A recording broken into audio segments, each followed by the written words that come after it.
sexuality.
Good afternoon, how's everybody? Good. Well, today we're going to talk about sexuality and STIs. So, we're going to begin.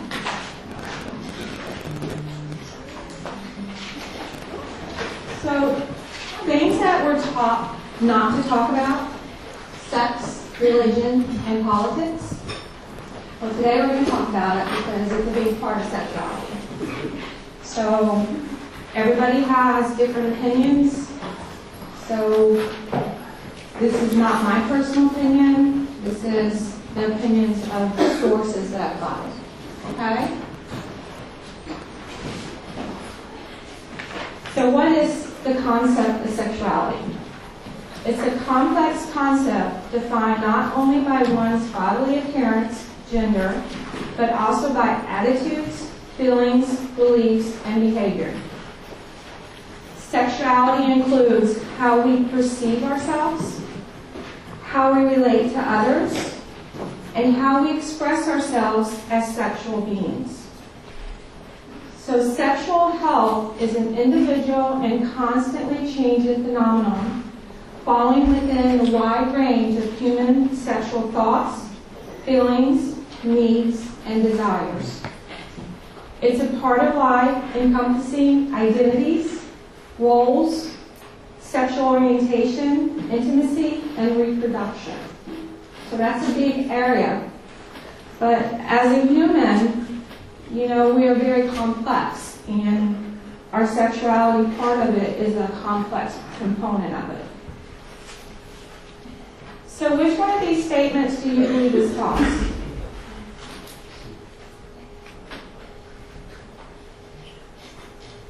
Anyone? A. Anybody else think anything's false?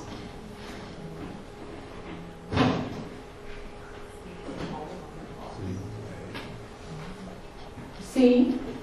It's a personal preference, isn't it? Everybody has their own opinion of whether or not it's true or false.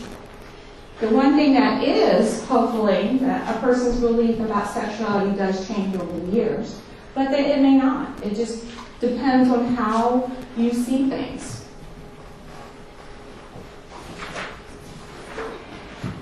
So sexuality is an individually expressed and highly personal phenomenon whose meaning evolves from the life experiences that are influenced by. Physiological, which is what you're born with, is composed of male and female. It's determined by your biology. You have your psychosocial, which is your emotional, your identity, what you identify as a gender. Then you have a religious component that is primarily sexual, while others is physical. It can be spiritual or physical. It just depends on your preference and belief system. And then you have cultural factors. That's the acceptance or non-acceptance of views of others or within your own cultural group of who you surround yourself with or who you were raised with. You got to remember sexuality is a part of being human.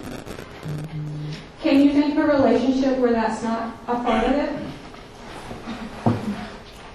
Think about your life, your choices you make.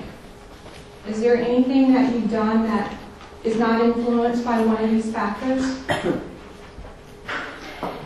It's hard to say, right? So if you ask 10 different people, they're all going to have 10 different answers on what their beliefs, what their cultural factors are, what their sexuality is. And the values and life experiences that you experience change over time. What you feel as a child is different as a teenager, as a 20-something, and then as you age. It's all incorporated into those 4 factors. And most people are influenced by multiple sources. And to have a healthy relationship and a sense of well-being, they have to have a healthy sexuality. And sometimes influences can be a negative and have an outward or inward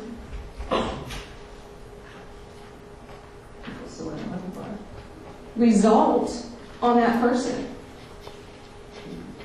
So the one thing you have to remember, there's no normal, universal sexual behavior. What do you think about that statement? You think it's true or not? Okay. Another thing to consider as we take care of patients, we have to think of the age and how they develop. For example, a 2-year-old is where they start to see the difference between boys and girls. Adolescents, 12 to 17, they start sexually experimenting, sometimes younger. They start talking about their sexuality. Behavior with parents is more with their friends that they hang out with, but sometimes they may have a good bond with their parents or an adult and talk to them. Young adults, they start to form an intimate relationship that can have long-term implications. Middle age, there starts to be a hormone decrease production. So men may have a harder time having a sexual relationship, whereas women, once they go through the change of life, or menopause, they have an increased sexual drive. And then we also have to think about the medications they take. They can have a negative effect on their sexuality too. So those are a lot of things you have to think about depending on who you're taking care of and what's going on. not only their age, you have to think of these other four factors. Does that make sense?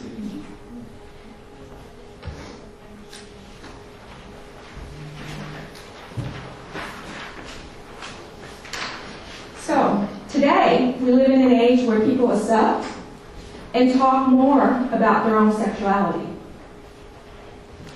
And they know what might critique their sexual interests. Might be totally different from another person. Everybody, like I was saying, everybody is different. So how one expresses himself might be totally different than how another one expresses themselves. And here at Santa Fe, the definition looks at this experience across the lifespan, because we're going to be taking care of patients at all ages, so we have to look at that.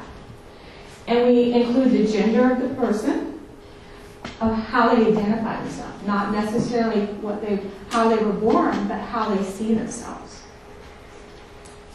The roles they assume in a relationship, whether they're attracted to the same or opposite sex, and then more holistic, how intimate they are with others, and what their reproduction goals are. That is all involved in that.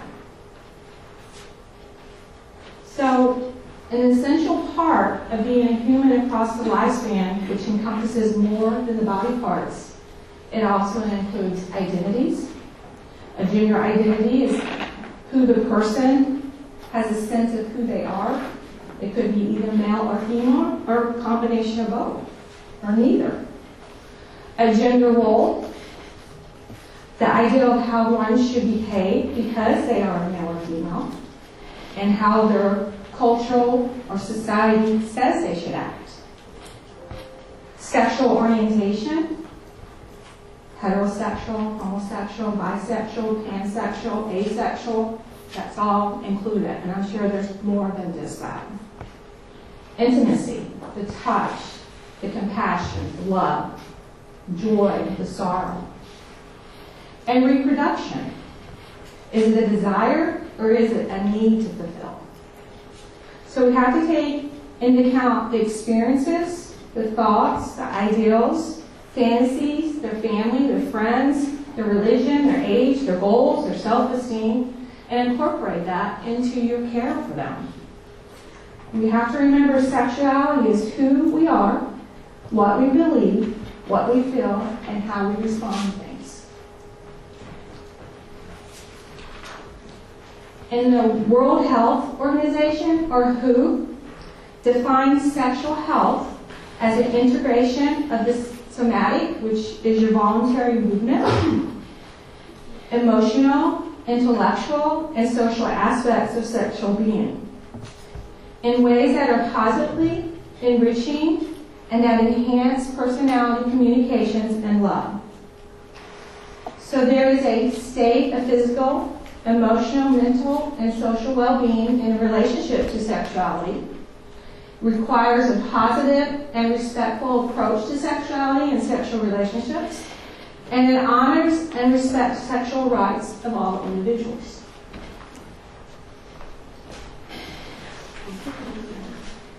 You've got to remember, there are no normal or universal sexual behaviors because it varies throughout a lifespan. It should also have mutual pleasure, satisfaction of the adults involved, and there should be a lack of threat of cohesion or injury for it to be a sexual behavior. A positive. It can be a negative where someone is being under threat of having a sexual relationship with someone. And you may encounter that. Those are things that you will have to look for. So these are the sexual rights. The right to sexual freedom, sexual autonomy, integrity, privacy, equality, right to sexual and reproduction health care services, the right to sexual education, the right to make free and responsible reproductive choices. How are we doing on that? You guys heard anything about any of those issues lately? I can think of at least 3. Reproductive rights, is in the news. Transgender rights. What else? What have you guys heard? The right to sexual orientation, if they're a transgender versus they're not. There's a lot of issues in the politics. And that's going to be something important as a nurse to get involved in, because not only is this going to affect your patients, it's going to affect your practice. And if that person, no matter what their beliefs are, they should have the right to good health care, right? So the right to make free and responsible reproductive choices includes the decision of whether or not and when to have children. Is that a free choice right now? No. Why do you say no? Who said that? Why do you say no? There are a lot of places that are trying to take that right away. I'm sorry, a lot of places what? There are a lot of states that are trying to take that right away, and there are a lot of things in the government trying to take funding away from places that with that ability to lower income women. Correct? It's true. So are all rights equal? Do you think all rights are equal in the United States? Yes, no? No? Okay. Are there enough rights to protect everyone? No. As we see every day, right? So that is something to think about as you move forward. How you can help change.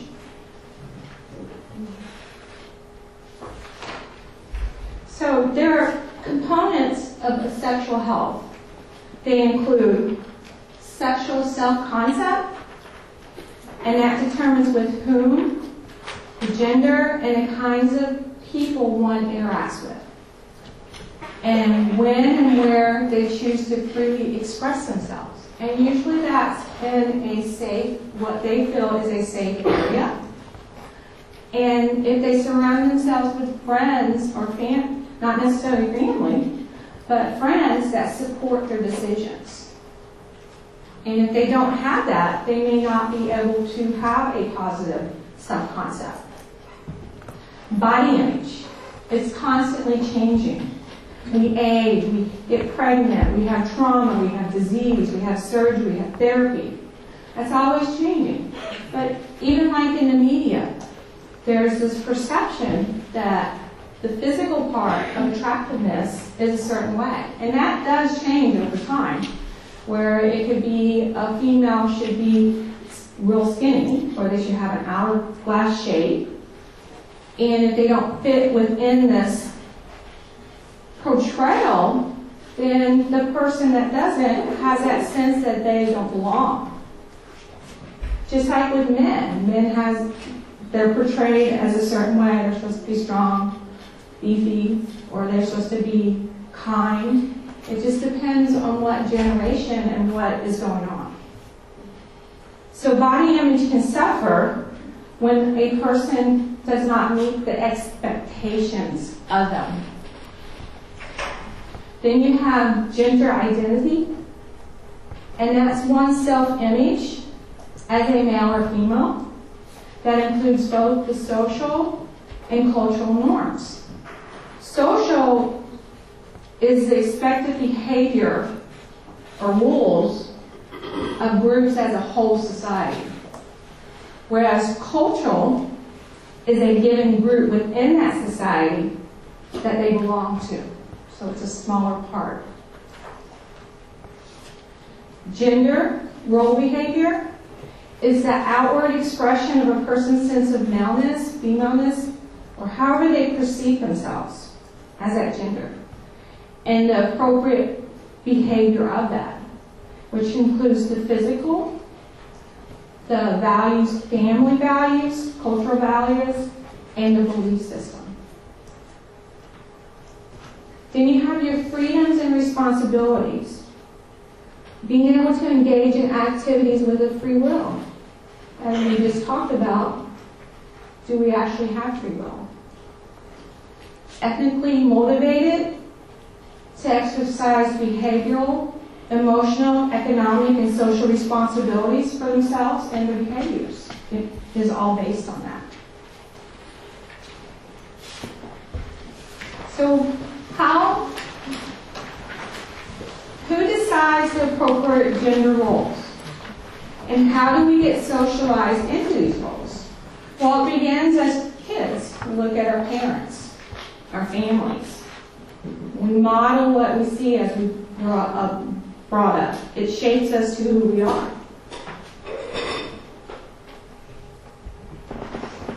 And then as you get older, it may change, but you're still going to have those core values within yourself that you first encountered. And then what happens to those who don't conform to these roles? For example, when I was growing up, girls, well, even today a lot of it's changing. Girls were supposed to be these little petite, wear dresses, fancy dresses, be very quiet, mild, and I was a tomboy. So I was not within this conform role, and I always heard that from my family, that you're acting too much like a boy, you need to be a girl. And over time that can affect how you see yourself. And men can be brought up to be strong, tough, rugged, athletic, answers to no when they're macho. And then if they're sensitive, they're not seen as a male. And like I said, that's kind of changing as we progress, but it's still there. And define the masculinity male roles versus the femininity. That's something that you yourself will have to look into your beliefs, how you see that. And that may kind of affect how you judge others. So as we progress to be nurses, we have to be able to realize we have this specific belief and put it to the side to be able to give good care to your patients. Because their belief system may be totally opposite of yours. That you can't put your beliefs onto someone else.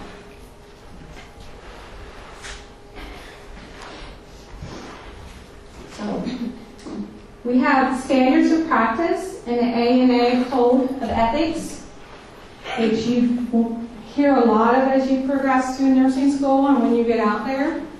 These govern nurses to be culturally competent, to be able to take care of people of all walks of life and their belief system.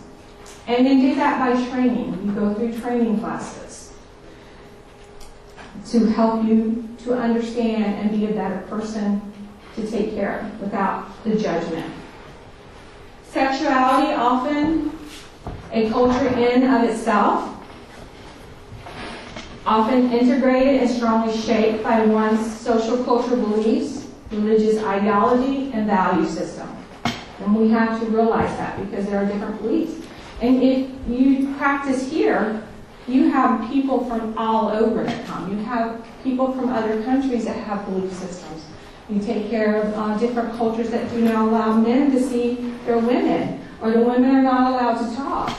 These are things that you yourself have to realize, and part of that cultural competency plays into that. So you have to think, okay, I have this patient and they're not allowed to have a male and I'm a man, so I need to switch with someone to make sure that that patient feels comfortable.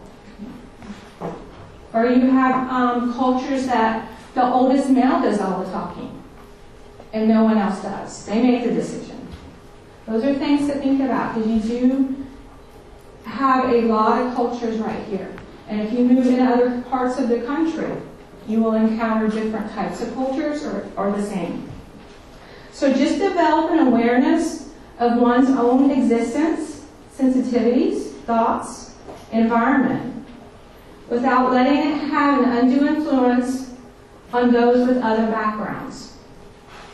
So be able to demonstrate knowledge and understand of your patient's cultural and sexual beliefs and incorporate it into your care. And you always want to treat your patients with compassion, dignity, and respect, no matter what their beliefs are. Sometimes you may feel like inside that you want to shake them, but you can't do that because, you talk to someone that's like talking to a wall sometimes, but you just have to keep trying, but also take into consideration their own beliefs. So lifespan and cultural considerations. Family is our earliest, most enduring relationship. That's where the children observe parents and they model that behavior, or close relatives that they are associated with. In the family, they give off common sexual messages. These are just some. Does anybody have any messages that you heard or you know of growing up that's not up here? It can be positive. You have positive and you have negative. It doesn't necessarily have to be negative. No one?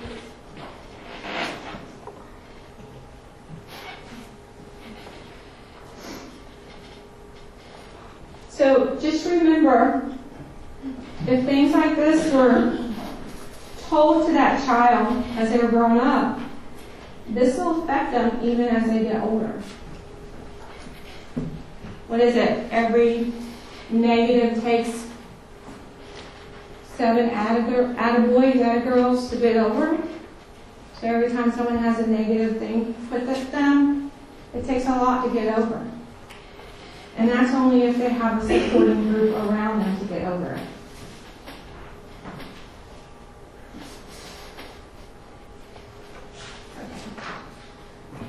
So cultural regulates sexuality. It's who you associate with. And the culture is different. It can be repressed or it can be open. And there's like a spectrum of in between. It can be very severe or very positive. And I remember growing up, I grew up in the 60s when sexual freedom, where you didn't have the thought of STIs, where people were allowed to be free. Today, people are more sexually aware, but they also have to know they have to take precautions because there are greater risk of STIs. And you also have cultures that still practice things that seem barbaric. And one of them is